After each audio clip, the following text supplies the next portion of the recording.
Hi, I'm Dr. Don, and we have been talking about couples relationships in these sessions together. And today we're going to do a very special model looking at couples conflict.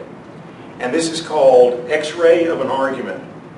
When couples have an argument, they typically go through 4 or 5 predictable stages. And in this video, I'd like to show you those stages and then show you ways that you can get out of that conflict cycle and move into a problem-solving mode. So to look at our model, it has 2 scales. Our vertical scale represents emotional level. So emotions down here at the baseline are very, very calm. And the farther up we go in the model, the more angry we get. So up here, we're pretty angry. The second scale that we're going to talk about is time. And time in our model is going to be measured. Some of these stages will occur in just seconds, and some of them can last as long as days or even weeks. So let's look at the first stage of an argument that a couple gets into. Our first stage is going to be called the trigger stage. And the way I illustrate that is my Coke bottle rockets going off, old fireworks. We all have certain verbal and nonverbal triggers that set us off.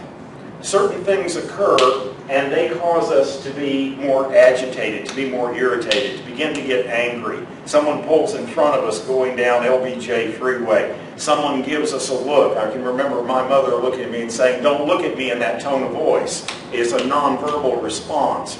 So we all have certain things that set us off.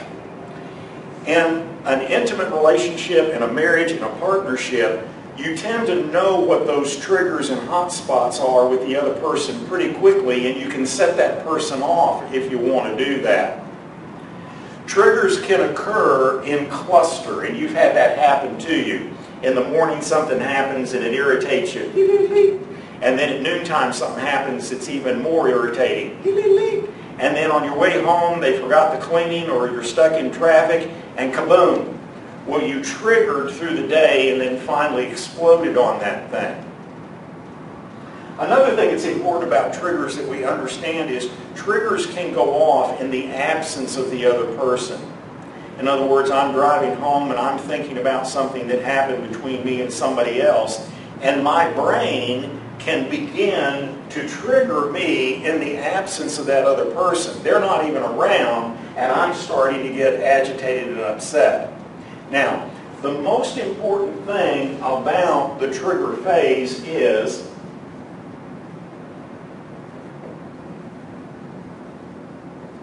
it's under what we call operant control. My cerebral cortex, my higher order thinking, is in charge of whether or not I am going to act upon those irritants. In other words, my brain can take my thinking and go, no, I'm not going to get all upset about that. And I recalm myself down. There are times, however, when I decide, no, I'm going to go ahead and I'm going to go ahead and get upset about this. So we go to stage 2. And in stage 2, you get a choice. Some of us, when we get upset and we're moving into an argument with our spouse or our partner, some of us explode. That is, the anger goes out. We talk fast, our emotion goes up, everybody around us knows that we're upset. I call these, laughingly, my skunks. And my skunks are going to take their anger and they're going to spray everybody else around them. Some of us, when we're upset and we're in an argument, we don't explode, we go the opposite direction. We implode. We take our anger and that anger goes internally. We swallow that stuff. These are my conflict avoiders.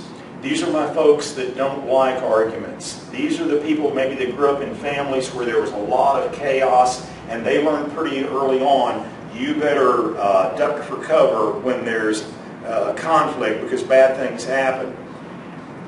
Anger that's swallowed doesn't go away. That's the great fallacy there. It goes in and it sits and it causes problems. It keeps us up at night. It wakes us up in the middle of the night. It causes stomach aches or headaches or migraines. It causes us to overeat or not be able to eat at all. And so imploders are my turtles. They take that emotion and they hide out. There is one other style, and it's my personal favorite in the midpoint. There are people that are sarcastic and PA, passive-aggressive. There are folks that take their anger and they don't explode or implode. They get mean with their humor. Or they get passive-aggressive. They look at you and say, yes, I'll do something, but they do just the opposite. And trying to nail them down is like nailing Jell-O to a wall. It's just very difficult to do.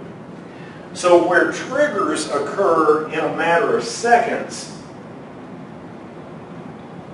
our second stage of explode, implode, or sarcasm in the middle usually lasts a period of minutes. But the good news is, what comes up must generally come down, which leads us to stage 3. And an X-ray of an argument, the third stage in an argument is what we call the commitment phase. And it's not commitment in a positive sense of I'm committed to this other person and committed to our relationship. It's commitment in the sense of you may be mad, I've gotten upset, or I've swallowed a bunch of stuff, and it's now I'm committed to staying hurt, and I am going to nurse these feelings. We had our argument, we yelled at each other, now we've moved to our separate corners in the ring, and we're waiting for the next round to occur in the fight. There's a powerful thing that occurs in the commitment phase, and that's called saving up what we call emotional trading stamps. When I was a boy and I'd go with my mother to Safeway for groceries, she'd pay the bill, and then over the cash register was a little dial, and it was called S&H green stamps. And you dial out a certain number of stamps for the number of groceries that you had. You take those home and you lick them and put them into a book, and then when you got a certain number of books together, you take them down to a store and cash those books in for, appliances or dishes or whatever. People will save up emotional trading stamps from arguments to pay back their spouse later on down the road. So for instance, they go to his house at Thanksgiving and something happens, there's a big argument there, so she waits till Christmas at her folks' house to embarrass him and pay him back for that. In the commitment phase, she was saving up emotional trading stamps to pay him back for that.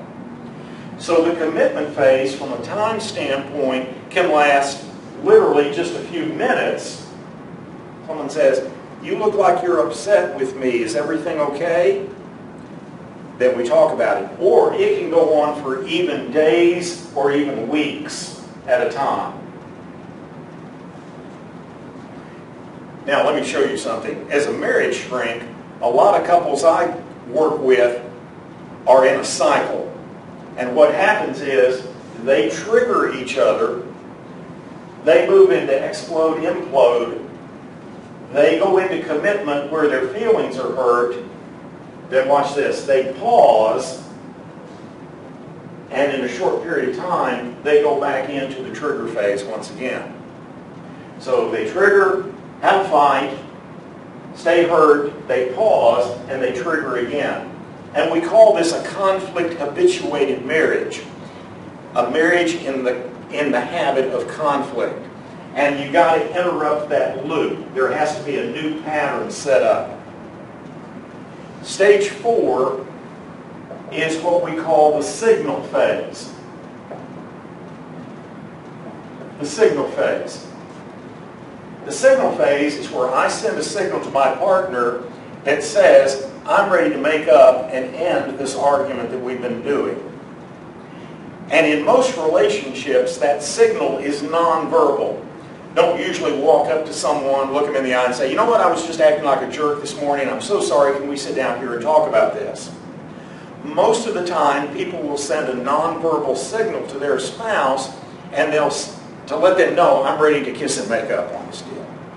So they have an argument that morning. They both went to work. They come in. They've had dinner. The kids are gone down. They're working on the dishes. You know, they're getting everything put away. She's at the sink, and she's washing the dishes and got the steam coming up and the water going down, and she's working there. And he comes up behind her and puts his hands around each side of her hips and leans over real close to her and says, "What you doing, honey?" Well, he knows very well what she's doing. He's sending her a signal that says, I want to reconnect with you. Well, if she grabs that sprayer hose, picks it up and points it at him, letting him know I'm fixing to spray you with scalding water, she's sending the signal back, we ain't making up and you're sleeping in the living room tonight. But if she grabs a handful of suds and slaps it on his nose, she just sent a signal and said, yeah, let's kiss and make up. So one of the things good relationships do is they have some powerful signals to send to the other person that says, I would like to reconnect with you, and they're able to restore that relationship. The final stage, the 5th stage, is one that most people never do. And they usually end up in my office having to work through it. And the 5th stage is where we process. Where we ask the question, what happened? What just happened here? So I'll tell you the secret. In couples conflicts, the content may change, but the process, the way they do it, tends to stay the same. The content in early marriage may be, well, you know, do we buy this house or do we move here for the first job? In later marriage it may be, how do we pay for college? The content may change, but without some coaching, without some help, many couples stay in a very dysfunctional loop, a process that is not working for them. So one of the things I do with my couples is I step back and I help them look at how they are doing their arguments and come up with ways that we can install to make those arguments more productive.